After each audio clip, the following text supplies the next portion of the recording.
नमस्कार, day to day news Bharat में आप सभी का बहुत स्वागत है। आंध्र प्रदेश से इस वक्त की सबसे बड़ी और दिल दहला देने वाली खबर सामने आई है। एक भीषण सड़क हादसे ने पूरे देश को झकझोर कर रख दिया है। एक तेज रफ्तार बस एक डंपर से टकराती है और कुछ ही पलों में आग का गोला बन जाती है। इस दर्दनाक हादसे में 13 लोगों की जिंदा जलकर इस वक्त मौत हो गई है, जबकि 22 लोग घायल बताए जा रहे हैं। यह हादसा आंध्र प्रदेश के मरकापुरम इलाके में रायवरम के पास सुबह करीब 6 बजे बताया जा रहा है कि हुआ है। हरि कृष्ण ट्रैवल्स की ये प्राइवेट बस तेलंगाना के निर्मल से नेल्लोर जा रही थी। सुबह के समय जो है ये हादसा हुआ है। सुबह का समय था, ज्यादातर यात्री अपनी सीटों पर बैठे या फिर आराम कर रहे थे। तभी अचानक सामने से आ रहे डंपर से जोरदार टक्कर हो जाती है। टक्कर इतनी भीषण थी कि बस में तुरंत आग लग गई। देखते ही देखते पूरी बस आग की लपटों में घिर गई। अंदर बैठे यात्रियों को संभलने तक का मौका भी नहीं मिला। कई लोग चीखते चिल्लाते रह गए, लेकिन बाहर निकलने का रास्ता नहीं मिला। आग इतनी तेजी से फैली कि कुछ ही मिनटों में सब कुछ खत्म हो गया। इस हादसे में 13 लोगों की मौके पर ही दर्दनाक मौत हो गई। ये लोग जिंदा जल गए। कई शव इस कदर जल चुके थे कि उनकी पहचान करना भी मुश्किल हो गया है। वहीं 22 लोग घायल हुए हैं, जिनमें से कई जो है लोगों की हालत गंभीर बताई जा रही है। उन्हें नजदीकी अस्पताल में भर्ती कराया गया है, जहां उनका इलाज जारी है। स्थानीय प्रशासन और दमकल विभाग की टीमों को आग पे काबू पाने के लिए करीब 3 घंटे लग गए। सोचिए, 3 घंटे तक बस आग जलती ही रही और अंदर फंसे लोग जिंदगी और मौत के बीच जूझते रहे। यह दृश्य इतना भयानक और भयावह था कि जिसने भी देखा उसकी रूह कांप उठी। मरकापुरा के पुलिस अधीक्षक ने बताया कि बस में कुल 35 यात्री सवार थे। हादसे की पूरी जांच की जा रही है और आखिर ये टक्कर कैसे हुई और क्या इसमें किसी की लापरवाही थी। शुरुआती जांच में तेज रफ्तार और अचानक सामने से आए डंपर को कारण फिलहाल के लिए माना जा रहा है। इस दर्दनाक हादसे पर आंध्र प्रदेश के मुख्यमंत्री एन चंद्रबाबू नायडू ने जो है गहरा दुख जताया है। उन्होंने अधिकारियों को निर्देश दिए हैं कि घायलों को बेहतर इलाज मुहैया कराया जाए और मृतकों के परिवारों को हर संभव मदद दी जाए।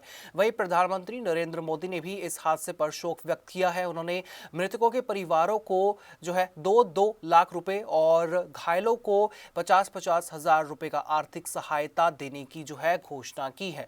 लेकिन इस हादसे ने कई बड़े सवाल खड़े कर दिए हैं। क्या हमारी सड़कें सुरक्षित हैं? क्या बसों में फायर सिस्टम के इंतजाम पर्याप्त हैं? और सबसे बड़ा सवाल, आखिर ऐसे हादसे बार बार क्यों हो रहे हैं? अगर हम पिछले कुछ महीनों के आंकड़ों के ऊपर नजर डालें तो ये साफ हो जाता है कि ये कोई पहली बार नहीं है। ये पहली घटना इस तरह की नहीं है जहां पर बस हादसाग्रस्त हुई है। दिसंबर 2025 में कर्नाटक के चित्रदुर्ग में भी एक बस में जो है आग लगने से 6 लोगों की मौत हो गई थी।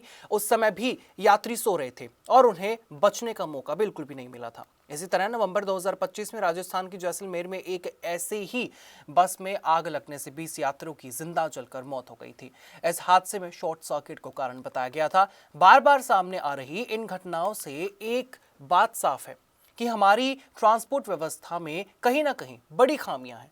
बसों में फायर सिस्टम जो है उसकी कमी है, इमरजेंसी एग्जिट का सही से काम न करना और ड्राइवरों की लापरवाही, ये सब मिलकर ऐसे हादसों को और भी ज्यादा घातक बना देते हैं। विशेषज्ञों का कहना है कि अगर बसों में आधुनिक फायर सिस्टम लगाए हों, सेफ्टी सिस्टम लगाए हों, इमरजेंसी एग्जिट सही तरीके से काम करे और लोगों को सिखाया भी जाए और ड्राइवरों की जो है नियमित ट्रेनिंग हो, तो इस तरह के हादसों को काफ़ी ज़्यादा रोका जा सकता है। इस तरह के हादसे काफ़ी हद तक जो है रोके जा सकते हैं।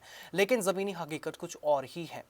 इस हादसे के बाद यह भी सवाल उठ रहा है कि क्या प्रशासन केवल हादसे के बाद ही जागता है? हर बार जांच की बात होती है, मुआवजे का ऐलान हो जाता है, लेकिन सिस्टम में कोई भी सुधार नहीं होता। क्या इस हादसे के बाद सिस्टम में सुधार होगा? आज 13 लोग अपनी जान गंवा चुके हैं। उनके परिवारों के लिए ये सिर्फ एक खबर नहीं बल्कि जिंदगी भर का दर्द होगा। जो घायल हैं वे अस्पताल में जिंदगी के लिए लड़ रहे हैं। यह हादसा एक चेतावनी है, एक सख्त चेतावनी कि अगर अब भी हमने सड़क सुरक्षा और ट्रांसपोर्ट सिस्टम को गंभीरता से नहीं लिया तो ऐसे हादसे यूं ही होते रहेंगे। आखिर कब रुकेगा इस तरह का कोई भी हादसा? कब रुकेंगी ये मौत, इन मौतों का सिलसिला, और कब सुरक्षित होगी हमारी यात्रा? आपका इस बारे में क्या कुछ कहना होगा या आपकी कोई राय हो, आप हमें कमेंट सेक्शन में जरूर बता सकते हैं। सपनों का घर देख रहे हो तो सही वीडियो पे आए हो। जी हाँ, अगर आप एक प्राइम लोकेशन पे अपने लिए घर देख रहे हो तो जेनेसिस हाइट और स्क्वायर आपके लिए एक लग्जरियस प्रॉपर्टी लेके आया है। इसमें आपको लग्जरियस फ्लैट, पेंटा हाउस, क्लब हाउस की सुविधाएं देखने को मिलेगी और जो जल्द ही बनकर तैयार हो जाएगी। और इसके साथ ही अगर हम बात करें इसके ग्रीन एरिया की, जो 3 एकड़ में फैला हुआ होगा, इस ग्रीन एरिया में सबसे बड़ी बात यह है कि आप अपने बच्चों के साथ क्वालिटी टाइम स्पेंड कर सकते हो, साथ ही अपने बच्चों को नेचर के साथ भी कनेक्ट कर सकते हो।